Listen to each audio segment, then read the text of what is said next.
आसीत् तुंगध्वजो राजा प्रजापालन तत्रा प्रसादं सत्यदेवस्य तुक्तया दुःखं वाप्नसा एकदा सा वनं गत्वा हत्वा विधान् पशून् आगत्य वटमूलं च दृष्ट्वा सत्यस्य पूजनं गोपाः कुर्वन्ति सन्तुष्टा भक्तुक्ता सा बन्धवा राजा दृष्ट्वा तु दर्पेण नागतो न नाम सा। श्री सूत जी ने कहा, हे श्रेष्ठ मुनियों ब्राह्मणों, अन्य चरित्र कहता हूँ, आप लोग ध्यान पूर्वक सुने। पहले समय की बात कि प्रजा के पालन पोषण करने वाले एक तुंगध्वज नाम का राजा हुआ। वो तुंगध्वज नाम का राजा भगवान सत्यनारायण के प्रसाद को छोड़ करके बड़ा दुख पाया। एक समय की बात कि वो वन में गया, वहां जा करके तमाम प्रकार के मृगाद पशुओं का आखेट किया, शिकार किया, और शिकार करने के बाद में वो थका हुआ थकायमान राजा वन में पहुंच करके एक बरगद वृक्ष को देखा, वहां उसके पास में बैठ गया, नीचे बैठ गया और बैठ करके क्या देख रहा है कि थोड़ी ही दूर पर ग्वाल बालक, अहिर के नन्हे मुन्ने बालक लोग, गोप बालक लोग बड़े भक्ति के साथ भगवान सत्यनारायण का पूजन कर रहे हैं। ऐसा देख करके वो राजा तुंगध्वज ना तो वहां गया, ना प्रणाम किया, अपने स्थान पर बैठा रहा। जब पूजन समाप्त हो गया तो वह ग्वाल बालक लोग अपने मन में विचार करके प्रसाद ला करके राजा के पास रख दिया, लेकिन वो राजा घमंड के कारण प्रसाद का त्याग कर दिया। प्रसाद छोड़ करके अपने महल के लिए चल दिया, घोड़े पर बैठ करके महल के लिए चला। भगवान उसके ऐसे कर्तव्यों को देख करके अपनी माया की रचना कर दिया। जैसे वो तुंगध्वज राजा अपने राजमहल के पास पहुंचना ही चाहता था कि उसके महल के चारों तरफ से भयंकर अग्नि लग गई। वो अग्नि अविलंब ही अट्टहास करती हुई चारों तरफ से धधक करके जलने लगी। ऐसा देख करके वो राजा घबराने लगा। क्षण मात्र में क्या देख रहा है कि उसके राज का जितना धन ऐश्वर्य, हीरा जवाहरात, हाथी घोड़ा, नौकर चाकर जो कुछ भी था सब जल करके राख हो गया। ऐसा देख करके वो घबराया हुआ राजा तुंगध्वज घोड़े से लड़खड़ा करके पृथ्वी पर गिर पड़ा। बड़ी देर बाद जब चेत हुआ तो चिंतन करने लगा, बैठ गया, सोचने लगा, अरे मुझसे बड़ा अपराध हुआ, मुझे वहीं चलना चाहिए जहाँ पर वह ग्वाल बालक लोग भगवान का पूजन कर रहे थे। ऐसा विचार करते हुए वो संभल करके पुनः घोड़े पर सवार हुआ, उन ग्वाल बालकों के पास पहुंच गया। वहां पहुंच करके उन बालकों के मध्य उनसे अनुनय विनय किया। कहा, बालकों ये बताओ आप लोग किस भगवान के पूजन को कर रहे थे? मेरी इच्छा है मेरे समक्ष बैठ करके भगवान का पूजन किया जाए। भगवान के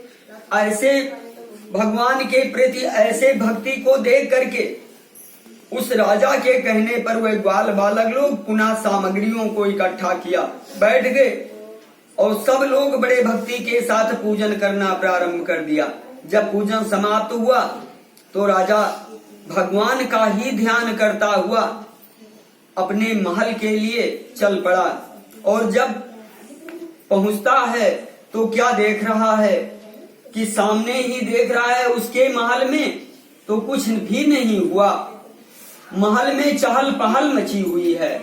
ऐसा देख करके वो राजा तुंगध्वज भगवान से निवेदन करने लगा, कहने लगा, भगवान अभी तक मैं अपनी जड़ता मूर्खता के कारण आपको भूल कर बैठा था, आपका ध्यान नहीं कर रहा था।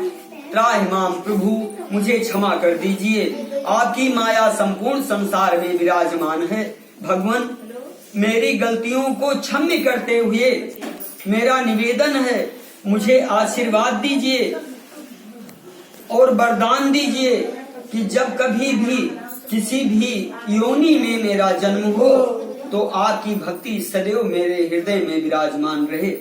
इस प्रकार से वो तुंगध्वज राजा भगवान से निवेदन करते हुए भक्ति को प्राप्त किया है और इहलोके सुखं भोक्त्वा, इस लोक में सुख भोग करके चांते सत्यपुरम जजो, अंत समय में सत्यलोक वैकुंठपुरी को चला गया। जिन लोगों ने पहले सत्यनारायण भगवान का उत्तम व्रत पूजन किया था, हे मुनीश्वरों ब्राह्मणों, आप लोग ध्यान पूर्वक सुनो। उनके अन्य जन्मों का वृतांत कहता हूँ। बड़ा बुद्धिमान सतानंद सुदामा नामक ब्राह्मण हुआ।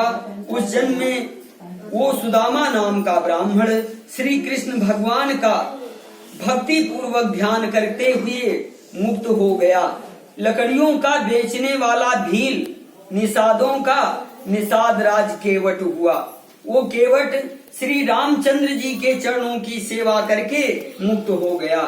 कुल्ल का मुख महाराज दशरथ नाम करके राजा हुए।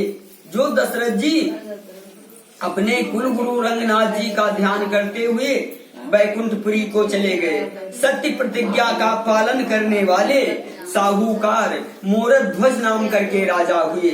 ऐसे मोरध्वज राजा जो अपने इकलौते 5 वर्षीय बालक को भगवान के भक्ति में आकर के आरा से कटवा करके भगवान के सामने अर्पण कर दिया और भगवत कृपा के कारण उन तीनों प्राणियों को मुक्ति प्राप्ति हुई। कक्रे छित्वा दत्वा मोक्षम वात्नः तुंगध्वजो महाराजा स्वयं भूर्भवत्किल सर्वान् भागो तान् कृत्वा श्री वैकुंठम तदागमत इति श्री स्कंद पुराणे रेवा खंडे श्री सत्यनारायण व्रत कथायाम 5वां अध्याय। प्रेम से बोलिए श्री सत्यनारायण भगवान की जय, लक्ष्मी नारायण भगवान की जय। 1-2 फोटो ले लो।